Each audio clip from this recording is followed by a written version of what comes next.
Hello दोस्तों, welcome to my YouTube channel. आप देख रहे हैं Shivam Raj H H H H H H YouTube channel. अगर आप हमारे यूट्यूब चैनल पर नए हो तो सब्सक्राइब करके नोटिफिकेशन ऑन कर देना ताकि सबसे पहले वीडियो आप तक पहुंचे। तो आज हम बात करने वाले हैं बिहार बोर्ड मैट्रिक परीक्षा महत्वपूर्ण ऑब्जेक्टिव प्रश्न, जिसमें पूरे ऑब्जेक्टिव 30 होंगे जो हमारे बिहार बोर्ड परीक्षा से निर्धारित होंगे। तो चलिए हम देखते। पहला नंबर प्रश्न है डॉक्टर अंबेडकर की दृष्टि में भाईचारे का वास्तविक रूप कैसा होता है? दूध और शक्कर के मिश्रण की तरह, दूध और पानी के मिश्रण की तरह, तिल और गुड़ के मिश्रण की तरह, पानी और नमक के मिश्रण की तरह। ऑप्शन नंबर बी बिल्कुल सही होगा, दूध और पानी के मिश्रण की तरह। इनके ऑप्शन नंबर बी बिल्कुल सही होगा दोस्तों। चलिए अगले प्रश्न को देखते हैं। अगला प्रश्न बोल रहा है डॉक्टर भीमराव अंबेडकर का जन्म कहाँ हुआ था? तो डॉक्टर भीमराव अंबेडकर का जन्म मऊ मध्य प्रदेश में हुआ था, यानी कि ऑप्शन नंबर ए बिल्कुल सही आंसर होगा। तो अगला प्रश्न देखते हैं। डॉक्टर अंबेडकर ने किस पत्रिका का संपादन किया? डॉक्टर अंबेडकर ने किस पत्रिका का संपादन किया? तो बहिष्कृत भारत, यानी कि ऑप्शन नंबर सी बिल्कुल सही होगा। ऑप्शन नंबर सी बिल्कुल सही होगा। चलिए अगले प्रश्न को देखते हैं। डॉक्टर भीमराव अंबेडकर के पिता का क्या नाम था? यानी कि डॉक्टर भीमराव अंबेडकर का पिता का नाम क्या था? तो रामजी शकपाल।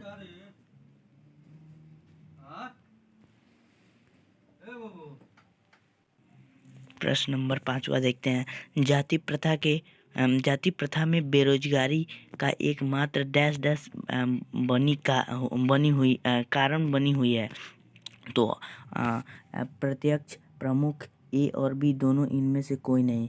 तो ए और बी इनमें से कोई नहीं, दोनों होगा, यानी कि ए और बी। ऑप्शन नंबर सी बिल्कुल सही आंसर होगा। ठीक है, चलिए अगले प्रश्न को देखते हैं। विष के दांत शीर्षक कहानी के कहानीकार कौन है? तो विष के दांत शीर्षक कहानी के कहानीकार हैं नलिन विलोचन शर्मा, यानी कि ऑप्शन नंबर डी बिल्कुल राइट आंसर होगा। चलिए अगले प्रश्न को देखते हैं। गिरधर लाल कौन था? तो गिरधर लाल कौन था? तो वो था मदन का पिता। बिल्कुल ऑप्शन नंबर बी बिल्कुल सही होगा, वो मदन का पिता था। ठीक है, अगला प्रश्न देखते हैं। मदन की उम्र क्या थी? मदन की उम्र क्या थी? तो मदन की उम्र थी 5-6 साल। ऑप्शन नंबर ए बिल्कुल सही होगा, 5-6 साल। ओके, अगला प्रश्न देखते हैं। कासू मदन के साथ किस खेल में शरीक होना चाहता था? यानी कि कासू मदन के साथ किस खेल में मिलकर खेलना चाहता था? तो वो था लट्टू के खेल, यानी कि ऑप्शन नंबर डी बिल्कुल राइट आंसर होगा। ऑप्शन नंबर डी बिल्कुल राइट आंसर होगा। अगला प्रश्न देखते हैं। नलिन विलोचन शर्मा का जन्म कहाँ हुआ? नलिन विलोचन शर्मा का जन्म कहाँ हुआ? तो उनका जन्म हुआ था 18 फरवरी, सॉरी, यहाँ पे लिखा है नलिन विलोचन शर्मा का जन्म कब हुआ? सॉरी, गलती के लिए सॉरी। तो 18 फरवरी 1916, यानी कि बी, ऑप्शन नंबर बी बिल्कुल सही होगा। ठीक है, चलिए अगला प्रश्न को देखते हैं। नलिन विलोचन शर्मा का जन्म कहाँ हुआ? यहाँ पे अब पूछ रहा है नलिन विलोचन शर्मा का जन्म कहाँ हुआ? तो उनका जन्म हुआ था बदरघाट, पटना, यानी कि ऑप्शन नंबर सी बिल्कुल राइट आंसर होगा। चलिए अगला प्रश्न को देखते हैं। दृष्टिकोण किनकी रचना है? दृष्टिकोण किनकी रचना है? तो ये रचना है नलिन विलोचन शर्मा, यानी कि ऑप्शन नंबर बी बिल्कुल राइट आंसर है। चलिए अगला प्रश्न को देखते हैं। सेन साहब ने किसे खूब फटकार लगाई? तो सेन साहब ने किसको खूब फटकार लगाई? गिरधर लाल। गिरधर लाल, ऑप्शन नंबर ए बिल्कुल राइट आंसर होगा। चलिए अगला प्रश्न को देखते हैं। सेन साहब ने किसे खूब सॉरी, ये क्वेश्चन हो चुका है, 6 नंबर है। हिंदी भाषा की लिपि है, हिंदी भाषा की लिपि क्या है? तो हिंदी भाषा की लिपि है देवनागरी लिपि, यानी कि ऑप्शन नंबर सी बिल्कुल राइट आंसर होगा। चलिए अगला प्रश्न को देखते हैं। अगला प्रश्न बोल रहा है मदन अक्सर किसके हाथों से पीटा था? यानी यहाँ पे होगा पीटा करता था, तो वो था इसके हाथ से हरदम पीटा करता था, अपने पिता के हाथ से, यानी कि ऑप्शन नंबर डी बिल्कुल राइट आंसर होगा। चलिए अगले प्रश्न को देखते हैं। भारत भारत से हम क्या सीखें? के रचनाकार कौन है? यहाँ पे रचना होगा, रचनाकार हुआ है, सॉरी। तो ये होगा option number B, Max Muller. Okay, option number B बिल्कुल राइट आंसर होगा। चलिए अगले प्रश्न को देखते हैं। अगला प्रश्न बोल रहा है प्लेटो का संबंध किस देश से है? यानी कि प्लेटो का संबंध किस देश से है?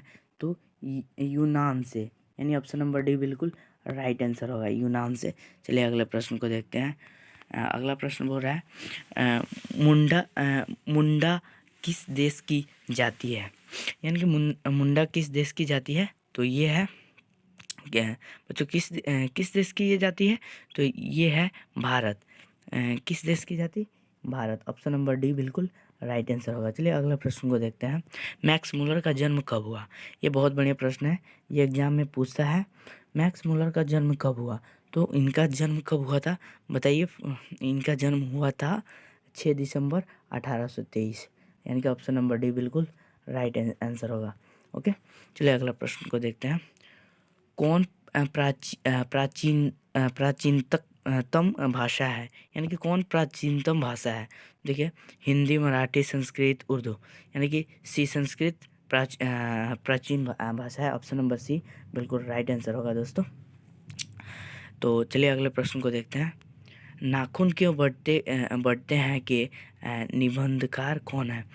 तो ये होगा बी, आचार्य हजारी प्रसाद द्विवेदी। ऑप्शन नंबर बिल्कुल बी बिल्कुल सही होगा। ऑप्शन नंबर बी हमारा बिल्कुल सही होगा। चलिए अगले प्रश्न को देखते हैं। काम सूत्र किसकी रचना है? काम सूत्र किसकी रचना है? तो वह है ऑप्शन नंबर सी, वात्स्यायन की। ऑप्शन नंबर सी बिल्कुल राइट आंसर होगा। चलिए अगले प्रश्न को देखते हैं। अगला प्रश्न है महाभारत क्या है? ये बहुत बढ़िया क्वेश्चन है, ये एग्जाम में हमेशा पूछता है। महाभारत क्या है? तो ये पुराण है, एकदम याद कर लीजिएगा दोस्तों, ये पुराण है, महाभारत पुराण है। चलिए अगला प्रश्न को देखते हैं। हिरोशिमा कहाँ स्थित है? चीन में, जर्मनी में, नेपाल में, जापान में? तो ऑप्शन नंबर डी बिल्कुल सही होगा, जापान में। हिरोशिमा जापान में है। इसी पे अमेरिका वर्ल्ड वार 2 में बम गिराया था, हिरोशिमा में। तो चलिए अगले प्रश्न को देखते हैं। अगला प्रश्न बोल रहा है कि हजारी प्रसाद द्विवेदी की मृत्यु कब और कहाँ हुई? तो उनका मृत्यु कब और कहाँ हुआ था? तो उनका मृत्यु हुआ था 1979 दिल्ली, यानी कि 1979। ठीक है, ऑप्शन नंबर ए बिल्कुल राइट आंसर होगा। चलिए अगले प्रश्न को देखते हैं।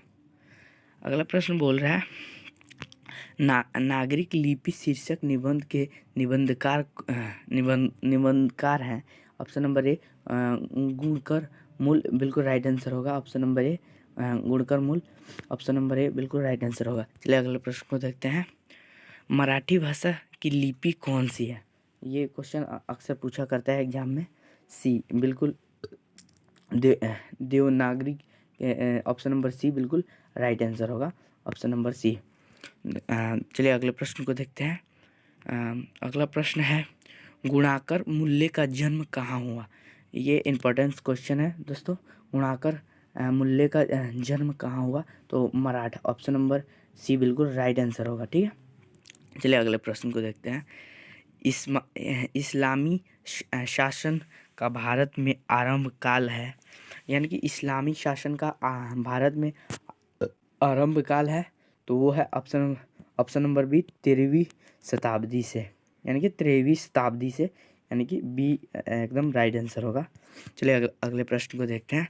लास्ट प्रश्न है बहादुर का पूरा नाम क्या था? एकदम दिल बहादुर था, यानी कि ऑप्शन नंबर बी बिल्कुल सही होगा। ऑप्शन नंबर बी दिल बहादुर एकदम था। चलिए मिलते हैं अगले वीडियो के साथ, तब के लिए धन्यवाद।